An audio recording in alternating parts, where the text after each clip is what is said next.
उसने mobile number डाला, वहीं पे ओटीपी आएगा। जी सर, यस। ये जो नीचे का जो ऑप्शन है आपका पहले पेज पे, जो मोबाइल नंबर का सबसे लास्ट ऑप्शन है, जिसमें आप जो भी मोबाइल नंबर एंटर करेंगे, इसमें आपको एसएमएस इसी मोबाइल नंबर पे एसएमएस सार्थक जी, रिसीव इसमें होगा। एक बात मैं ऐड करूंगा। ये इसके सर, अंदर जो है मोबाइल नंबर आप वही वाला एंटर करिए जो आधार से लिंक है, क्योंकि ओटीपी जो है वो यूडीआई से आएगा और एनएसडीएल से आएंगे। ओके, तो थैंक जो यू सर। तो अपना आधार का एक नंबर जो लिंक होता है ना, ये सर, बिल्कुल वही वाला नंबर कस्टमर का इनपुट करना है इसके अंदर, कस्टमर का। Aadhaar linked mobile number only should be enter. Yeah, because the OTP will not come from IDBI Bank. It will come from UIDAI side and NSDL side. चलिए, गुड, बहुत बढ़िया, आगे। तो जैसे सर ने बताया, आप सबों से रिक्वेस्ट है कि आप जो है वो मोबाइल नंबर वही एंटर करिए जो आपने आधार में सीड कराया हुआ, आधार में जो मोबाइल नंबर आपने डाला हुआ है वही मोबाइल नंबर यहाँ पे डालिए। फिर ओटीपी आएगा, इसको वैलिडेट कर देंगे, ठीक है। उसके बाद ये वैलिडेशन सक्सेसफुल हो जाएगा। फिर आप यहाँ से कंटिन्यू करेंगे। कुछ बेसिक रिक्वायरमेंट्स वो आपको बता रही है कि आपके पास 4G होना चाहिए, आधार नंबर होना चाहिए, पैन नंबर होना चाहिए, और आपका ब्लू एंड व्हाइट शीट की जो भी रिक्वायरमेंट है वीडियो केवाईसी के लिए, वो चीज इसमें यहाँ पे बताई जा रही है। वो एक बेसिक इंस्ट्रक्शन यहाँ पे लिखा हुआ है। इसके बाद जब इसको नेक्स्ट करेंगे तो पैन नंबर है, ये आप जो भी आपके पैन नंबर होंगे वो पैन का डिटेल आप यहाँ एंटर कर देंगे। फिर यहाँ पे डिटेल्स आ जाएगी, जो भी आपने एंटर किया हो जाएगा, इसको आप चेक करके कंटिन्यू कर देंगे। ये रिव्यू के लिए आपको दिया। फिर यहाँ पे आप अपना आधार नंबर एंटर करेंगे, जो भी आपका 12 डिजिट आधार नंबर है वो यहाँ पे एंटर करेंगे। फिर ये आपको फिर से एक ओटीपी आएगा, उस ओटीपी को फिर से वो सेम प्रोसेस से वैलिडेट कर देना है।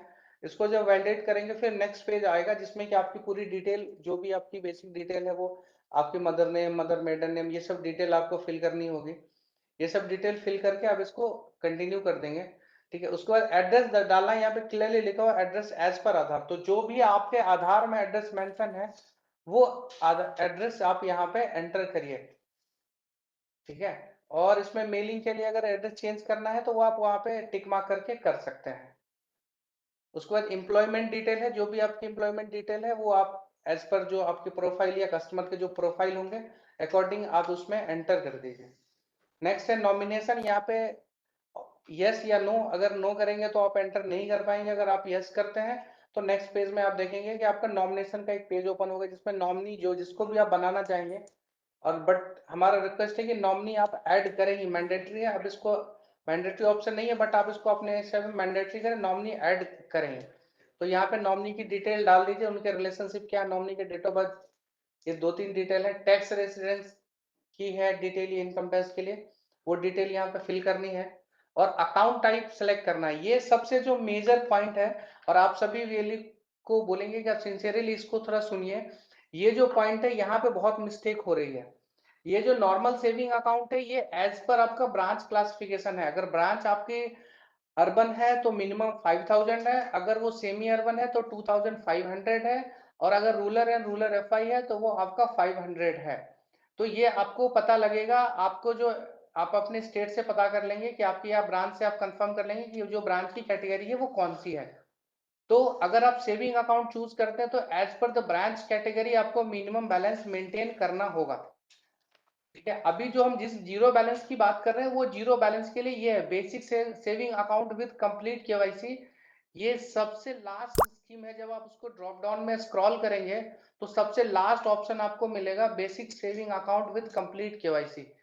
जीरो बैलेंस के लिए आपको मैंडेटरी यही चूज करना है। अगर कोई अदर आप चूज करते हैं तो उसमें मिनिमम बैलेंस मेंटेन करने होंगे आपको। तो आप सब लोग ध्यान से देखिए। और ये बेसिक सेविंग अकाउंट, इसके लिए मैंने ग्रीन कलर से हाईलाइट कर दिया है कि इसी स्कीम को आपको सेलेक्ट करना है जीरो बैलेंस का अकाउंट ओपन करते टाइम। उसके बाद ये जो पेज आएगा, इसमें आप ब्रांच सेलेक्ट करेंगे, स्टेट सेलेक्ट करेंगे, सिटी सेलेक्ट करेंगे, अकॉर्डिंगली आप ब्रांच सेलेक्ट करेंगे। और ब्रांच सेलेक्ट करने के बाद बीसी को, यहाँ पे बीसी बीएफ कोड एक लेवल कोड है, हमने सभी बीसीस को दिया हुआ है, तो आप सब वही कोड, अपना लेवल कोड एंटर करिए। जिसके पास ना हो वो मेल पे हमें लिखे, हम उनको बताएंगे। डिस्ट्रिक्ट मैनेजर से या तो स्टेट एफआई टीम से आपका लेवल कोड जरूर ले लें, क्योंकि जो भी आप लीड जनरेट करेंगे या जो भी काम करेंगे वो लेवल कोड डाल के होगा, अन्यथा आपके उसमें काउंट नहीं होगा ये। तो ये जरूर ध्यान रखें हमारे बीसीस। ठीक है। तो आप सबसे है कि अपना BCBF कोड अगर आपको नहीं है तो आप अपने स्टेट टीम में बात करिए, जिससे भी आपकी होती है FI में, तो वो आपको बता देंगे आपको कि आपका लेवल कोड है। उसके बाद भी नहीं होता तो idbi.csc@csc.gov.in इस मेल आईडी पे आप हमें मेल करिए, आप अपनी CSC ID और नाम डिटेल के साथ, तो मैं आपको आपका क्या लेवल कोड है वो मैं आपको प्रोवाइड करा दूंगा। जनरली स्टेट में भी आपको मिल जाएगी। और ये जो नेक्स्ट ऑप्शन आपका OBST code and OBST staff code, ये ब्लैंक रखना है आपको। ये रेड इसी के लिए आ जाता है कि आप लोग उसमें अपना लेवल कोड एंटर कर देते हैं, फिर आप जब कंटिन्यू करते हैं तो वो आपको रेड दिखाता है, उसको डिलीट करते हैं तो ये ध्यान रखिए इस कोड में ये ब्लैंक रहेगा, ये दोनों को आपको ब्लैंक रखना है और BCBF कोड में आपको अपना लेवल कोड एंटर करना है। नेक्स्ट है आपको इसको ये वही पेज है जिसमें आपने ब्रांच और वो सिलेक्ट करी है, उसको कंटिन्यू कर देंगे। उसके बाद यहाँ पे से पूछता है कि आपको चैनल सर्विसेज में क्या क्या, चेकबुक लेनी, internet, mobile, ATM, debit card पे नाम क्या प्रिंट कराना।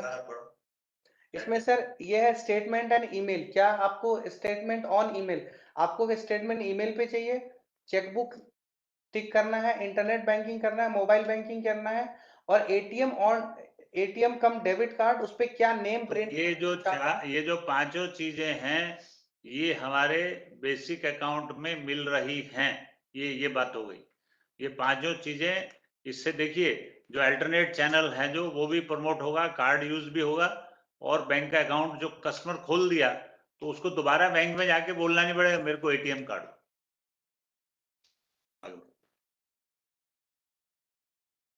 फिर उसके बाद यहाँ पे आपको VKYC, यहाँ पे भी एक मेरा थोड़ा सा ये है सजेशन है आप लोग को कि यहाँ पे शेड्यूल ना करें, आप इंस्टेंट कनेक्ट करें। यहाँ पे ये एक ऑप्शन है yes start my KYC now, तो इसको आप सेलेक्ट करें तो इमीडिएट आपका कॉल कनेक्ट हो जाएगा, हो जाएगी KYC टीम के साथ, और वो वीडियो KYC होने के बाद आपको इंस्टेंट अकाउंट नंबर मिल ही रहा है, ये सब आपके इंफॉर्मेशन में है। इंस्टेंट जो कस्टमर के जो मोबाइल नंबर है उस पर अकाउंट की पूरी डिटेल आ जाती है, अकाउंट नंबर और उसकी ये आपकी कस्टमर ID, और वो इंस्टेंट एक्टिव मोड में ही होता है।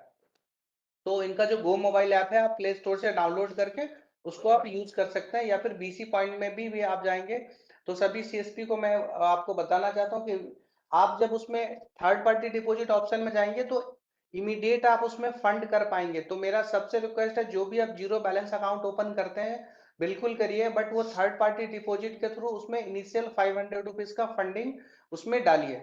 तो 500 रुपीज उसमें डिपॉजिट कर दीजिए, अकाउंट कंप्लीटली, फिर से मैं बता दूं अकाउंट कंप्लीटली जीरो बैलेंस है। जो RSBA 2 है जो मैंने आपको बताया था स्कीम कोड, उसमें जो भी अपन जो सबसे लास्ट में ड्रॉप डाउन में स्कीम कोड आती है उसको चूज करेंगे, basic saving account with complete KYC, उस स्कीम में ओपन करनी है आपको, और उसमें करेंगे तो आपको वो जीरो बैलेंस ही अकाउंट है, बट एक मिनिमम 500 की फंडिंग कर दीजिए थर्ड पार्टी डिपॉजिट से। ठीक है, उसके बाद ये आपका KYC पेज पे आ जाएगा कि उसके बाद KYC कंप्लीट के लिए आएगा, रेफरेंस नंबर आपको आ रहा है, और इसको कंटिन्यू कर देंगे तो आपको ये इस पेज पे लेके आ जाएगा। यहाँ पे आपकी वीडियो KYC टीम से कॉल कनेक्ट हो जाएगी, कॉल कंप्लीट होते ही आपके मोबाइल पे SMS account number through SMS receive हो जाएगा। नहीं तो कैसे दिखाना है वो सब तो बता दिया ना, कैसे क्योंकि थोड़ा पैन कार्ड कैसे दिखाएं, आधार कैसे दिखाएं, ठीक है। उस पर थोड़ा ध्यान उस रखें। नहीं, वो रत्नेश्वर शर्मा जी ने बता बताया हाँ। कि सामने जो है स्क्रीन पे आपको दिखाना है, जो हाँ, स्क्रीन सिर्फ आपका कैमरा पीछे चल रहा जरूरत होगा। नहीं है। है वो सब का थोड़ा। हाँ, जरा सिर्फ पैन दिखाना है, सिर्फ पैन हाँ, दिखाना है, आधार नहीं दिखाना है। एज पर हाँ, Supreme Court of India guideline Aadhaar नहीं मांगते हैं। ठीक है। आधार का सिर्फ हम लोग वैलिडेशन करते हैं, आधार नंबर डालना है आपको, बाकी सब हम पीछे से ऑफलाइन ले लेते हैं आधार वहां से ऑनलाइन। तो but pan pan card card को जो है उसमें फोटो आपका सिग्नेचर भी दिखते हैं, फोटो भी दिखते हैं, डिटेल दिखती है, तो थोड़ा दिखे इस तरह से दिखाना है। बस फोटोग्राफ जो कस्टमर का उसके चेहरे पे लाइट आए, जो आपका पैन कार्ड है जरा कैमरे के पास में लीजिए, और पेपर पे जब आप साइन करें अगर कैमरे के सामने साइन नहीं हुई तो हम वो अकाउंट नहीं खोल पाएंगे। तो हमारे सामने वो सिग्नेचर होनी चाहिए, हमारा व्यक्ति सामने से देखेगा। आपसे कुछ लाइवलीनेस क्वेश्चन भी होते कस्टमर से, जैसे कि फॉर एग्जांपल 2+2 कितना होता है, सिंपल क्वेश्चन रहता है कि हमें ये मालूम करना था कि सामने वाला जो है वो रोबोट नहीं है, जवाब दे रहा है। ये सब RBI गाइडलाइन के हिसाब से ही है, बस इतने सी काम आपको ध्यान रखने हैं। चलिए बढ़िया। बढ़िया। अब एक दो चीजें और आ रही हैं, मैं बता देता हूँ। एड्रेस का पूछ रहा है कोई कि भाई एड्रेस जो है अगर उस जगह का नहीं है तो एड्रेस जो आधार पे है वही कैप्चर होगा। हाँ, एड्रेस जैसे आधार का ही कैप्चर करता है। इसमें कुछ जगह पे हमारा डिस्क्रिप्शन होता है, हम खोलते हैं कि नहीं खोलते हैं। और पासबुक के लिए फिलहाल आपको ब्रांच में ही जाना पड़ेगा।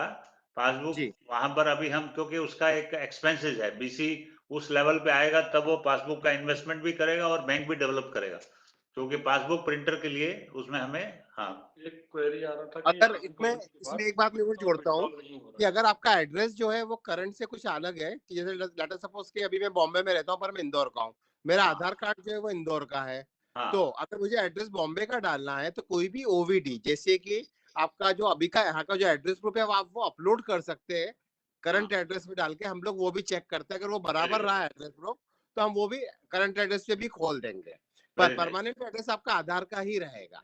हाँ, तो अगर आप बॉम्बे सर्विस करने गए और बिहार का या यूपी का या कहीं और का है तो आप बॉम्बे का एड्रेस आपका ओईडी दिखा देंगे तो वो एड्रेस आ जाएगा। एड्रेस पर परमानेंट एड्रेस जो रहेगा वो उसी एड्रेस का रहेगा जो आधार का एड्रेस है।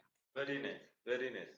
और इसके अंदर हमारा फेस मैच भी होता है, इसलिए फोटोग्राफ बराबर चाहिए, क्योंकि आधार का जो आपका फोटो है उस फोटो से हम लोग सिस्टम अपना फेस मैच करता है, जो मिनिमम 60% होना चाहिए। इसलिए फोटो बराबर चाहिए कि फोटो और ये आधार का फोटो दोनों मैच हो जाए। तो ये साकेत बता रहे हैं जो अभी प्रेजेंट सर्विसेज चल रही हैं जो मैंने बताया था आपको, है ना, और अभी प्रपोज कौन कौन सी हैं वो बताइए। नेक्स्ट जो है इन द ऑफिंग, हाँ, ये eKYC आएगा, IMPS आने वाला है जो आपको इंस्टेंट मनी ट्रांसफर